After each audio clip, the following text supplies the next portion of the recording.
Question 1. You will hear a woman asking a shop assistant about DVD players.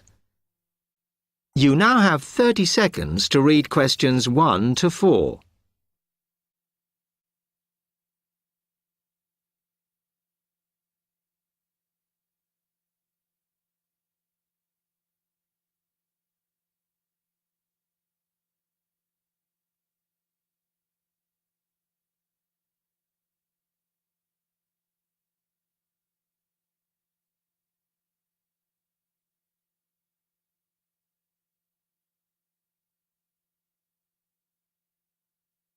Hello, I'm interested in buying a DVD player. Can you help me, as I don't know very much about them?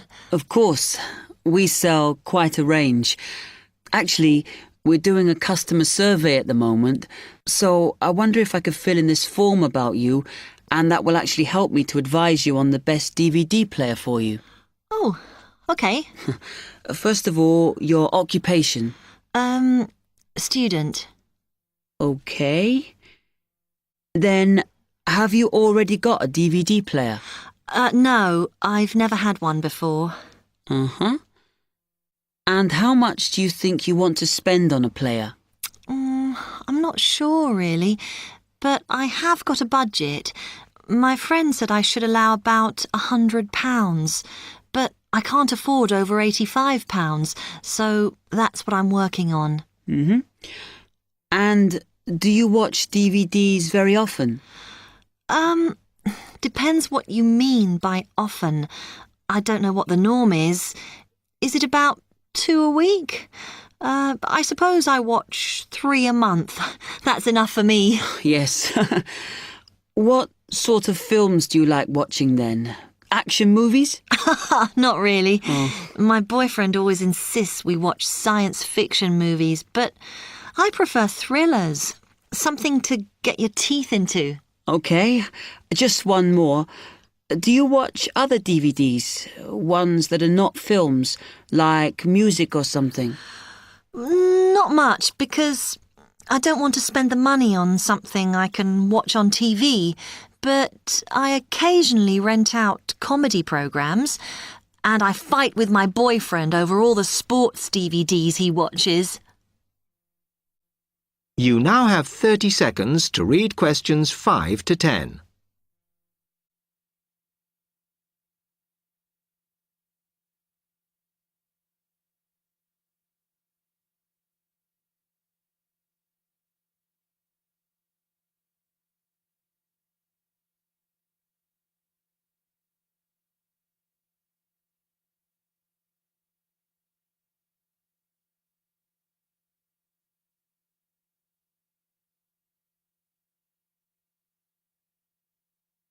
Okay, let me explain a bit to you about the DVD players that are in your price range. First, there's the DB30, which has only got basic features, but it is a bargain at £69. Now, all the DVDs come with an after-sales service that starts when the guarantee runs out. As it's so cheap, the DB30 comes with a limited after-sales service, as it only includes parts. You would have to pay for most of the repair. Seems okay. Then, a slight grade up from that is the XL643. This comes with an additional feature in that it has an extra button allowing you to record. That's quite useful. Oh, yes. That would mean spending less on DVDs to watch. Yes, so you'd make the extra money back on it that it costs. Let me see how much it is. Yes, that one's actually reduced at the moment from £79 to £71.99. Oh. I think it's worth the extra myself. And is that the same level of after-sales service as the other one? Well, you get a bit more for your money because what we're offering is a discount on labour. So you don't pay the full price if you have to call an engineer out. I see. Then the last one is this Tri-X24. It's a very good player, and you can use it to listen to your CDs as well as watch DVDs. It looks nice, but I bet it's expensive. No, it's not top of the range. Let's see. Yes, it's £94. But what you have to remember is that includes insurance, so you don't have to pay extra for that. And it comes with a guarantee that's valid for 3 years, as opposed to the usual one. What do you think? Maybe.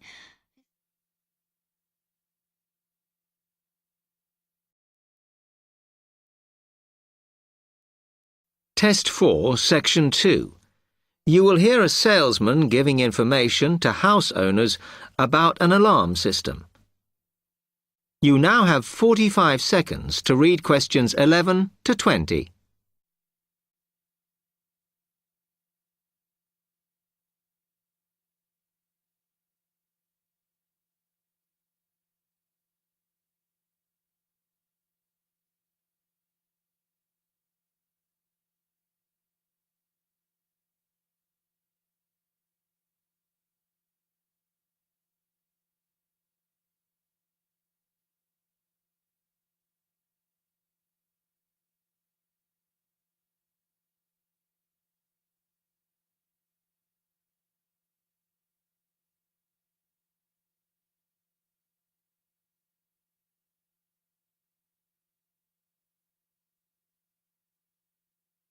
Thank you for inviting me to your residence meeting.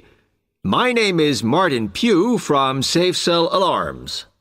I'm going to explain a little bit about home security, and I hope you'll all feel a bit better informed, and perhaps that you will even purchase one of the alarms we sell.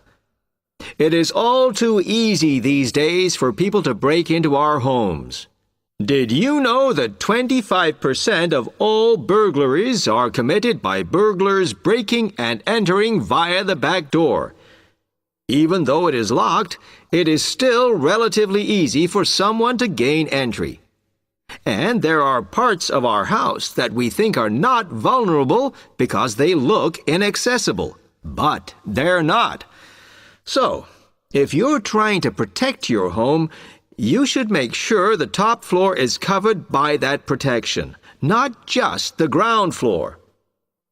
We believe that the only way to secure your property is by having an alarm fitted. Just having the alarm on the outside can put burglars off, and we also recommend that you warn them about the alarm. To do this, we suggest you stick a sign in the front window of the house so it can be seen clearly. This alone should be enough to dissuade a burglar before they start. Now, our company has a range of alarms on offer, and I brought several along for you to see tonight. But let me just explain a few things about them. First of all of our alarms are highly visible. They're colored red, and on the underneath, there is a blue light, which you can see whether they are switched on or not. This acts as a deterrent to burglars who can see it as an active alarm system.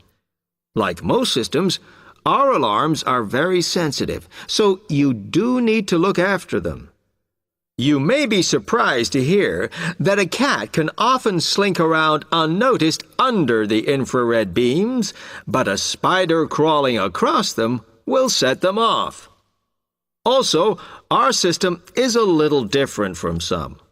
Most companies offer an option that connects their alarms to the police station. All our alarms have an automatic link to our company office. This means we can deal with a situation promptly and can sort out any alarms that have gone off by mistake. Okay, let me tell you about the installation of our alarms.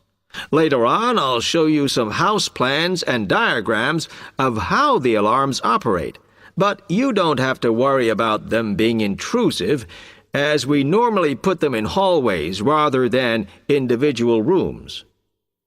The diagrams show you how the beams work to cover the whole house in this way.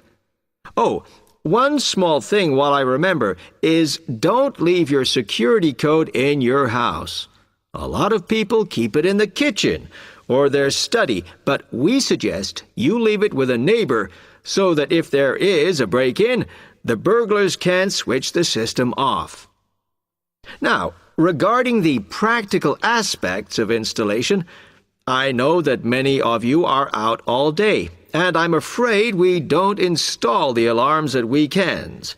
But we do offer a service where we can fit the alarm system in the evenings for you. But we do charge a little bit extra for that. Finally, we do offer a range of systems, so I suggest you look at the leaflets on our prices. And please don't be put off from investing in a more sophisticated system to protect your home, as we do allow you to set up a monthly payment if it's too much in one go. Okay, now if you'd like to come forward.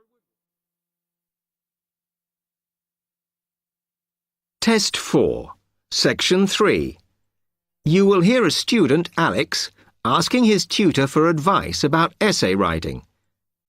You now have 30 seconds to read questions 21 to 27.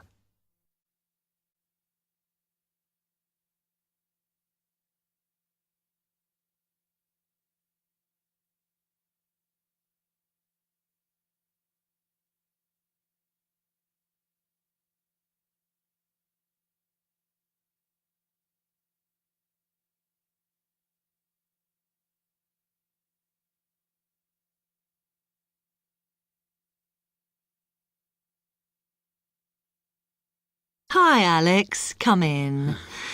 I gather you wanted some help with writing essays. Yes, I'm finding this first term difficult, and I'm worried about the assignments we have to do for January. Well, let me see if I can help. You shouldn't panic about it, because essay writing is a very straightforward process, really. What it involves is organising the information that you want to include. You shouldn't have more than you can easily manage within the word count. Make sure you haven't got too much or anything irrelevant. You need to look at that and work out what you need and what you don't need before you start. And then you just have to think about how you're going to put forward your argument. Oh, that sounds very straightforward when you put it like that. But I'm worried I haven't got the necessary skills for writing an effective essay because English is my second language. Well, perhaps you misunderstand the skills you need. You need to be able to analyse your data, and then I would say the skills of interpretation and expressing yourself are important. Perhaps it's this last one that bothers you, but the more essays you write, the more you will develop these skills. Yes, and I don't quite know how to improve at that. Though, as you say, I know practice will help. And I need to make sure I've got everything ready before I start. Yes. What is vital to good essay writing is preparation. So make sure you build in enough time to do the research you need. Are there any other sources I can use to help me with essays? Yes. You should go to the library and look through the reference section, because there are books that focus on the style we use in academic writing, and those will help you a lot. The other thing that you should think about is what happens when you've actually written your essay. Too many students just complete their work and hand it in, whereas what you should be doing is making sure that you edit it as thoroughly as possible. Oh, yes, that's a good idea. Then I'd pick up any mistakes and also see if it reads logically. Exactly. The other thing is, again, what a lot of students do is get their essays back, look at the marks, then just file it away. They don't realise that if they checked it through and looked at what the tutor had written, then they can learn from their old essays. Yeah, I can see that's a good idea. So, is that okay? You can always come back to me. You now have 15 seconds to read questions 28 to 30.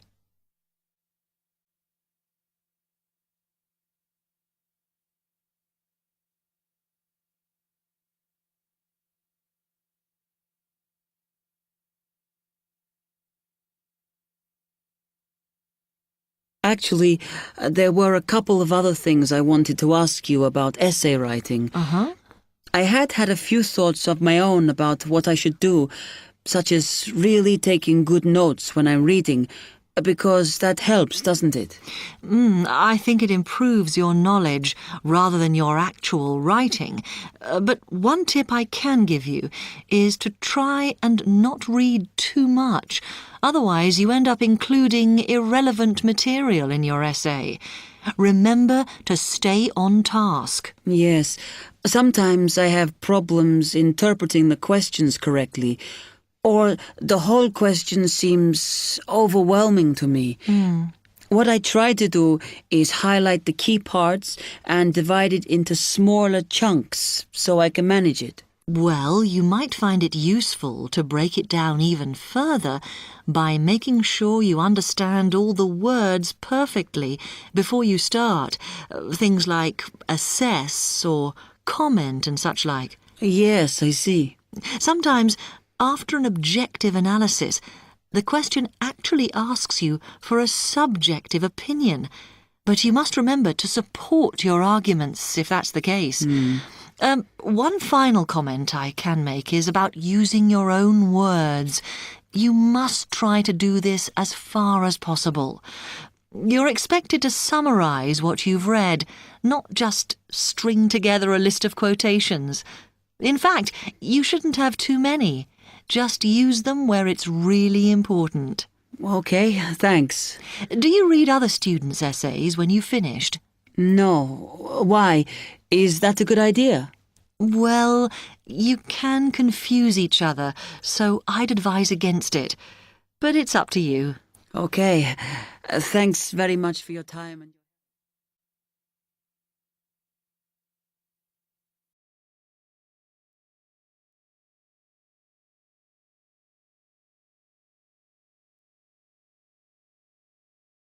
Test 4, Section 4.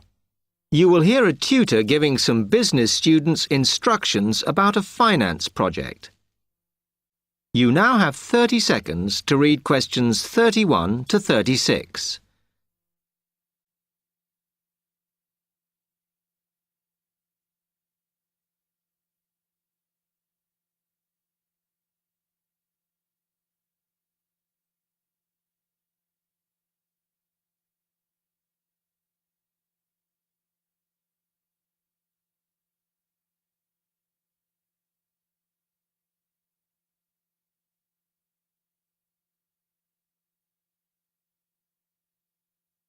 OK, can you quieten down, please? Now, today I'm going to talk to you about your assignment. We've been studying the effects of the exchange rate, so I'm going to give you a project to do on this.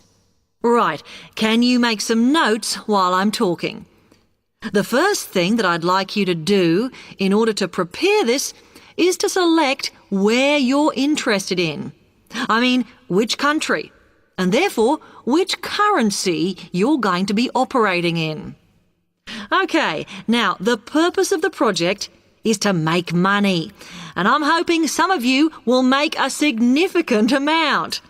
So, I want you to suppose that you have £100 that you will have to invest purely in the rises and falls of the exchange system.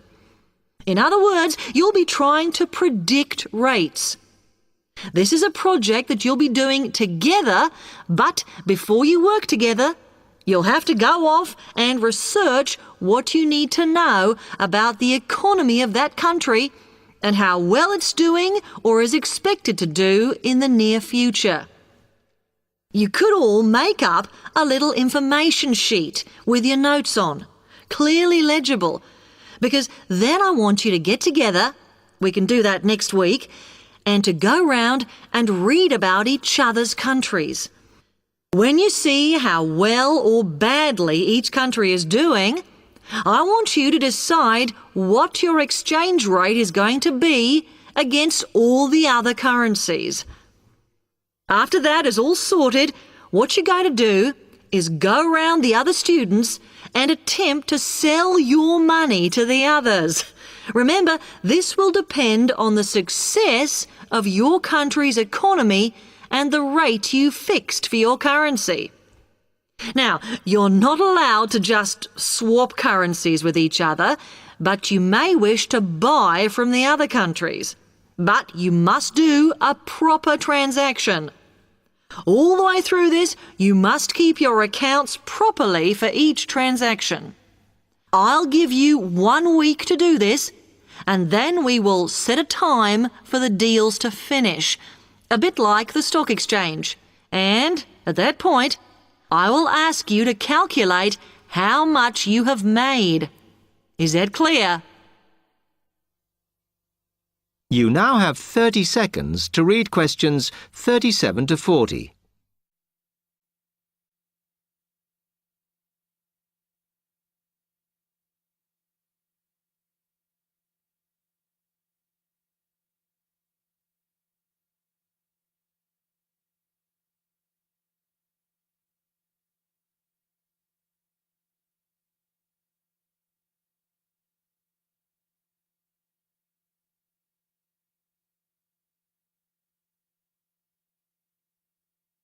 Okay, now before you begin that, there are a few things I want you to read up on to prepare.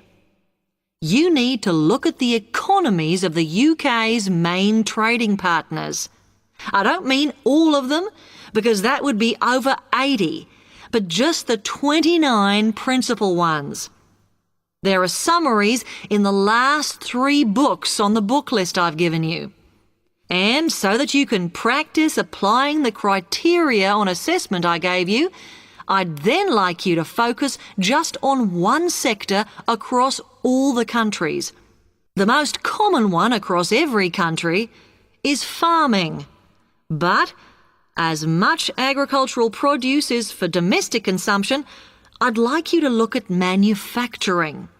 Then I would like you to do a detailed investigation of one particular aspect. I was going to give you a choice, but I think as we've just started the course, it's better if we all look at the same thing and then we can discuss it in the seminars. So the thing I'd like you all to look at is fluctuations in import prices. Now, you need to do all that before you start the project, as it will help you assess the economies of the countries you'll be representing in the project. Don't worry, you've got plenty of time. Exam week is December the 8th. Then it's the holidays until January the 6th, so I don't need the project in till February the 5th. Is that okay? Now, any questions on this? Because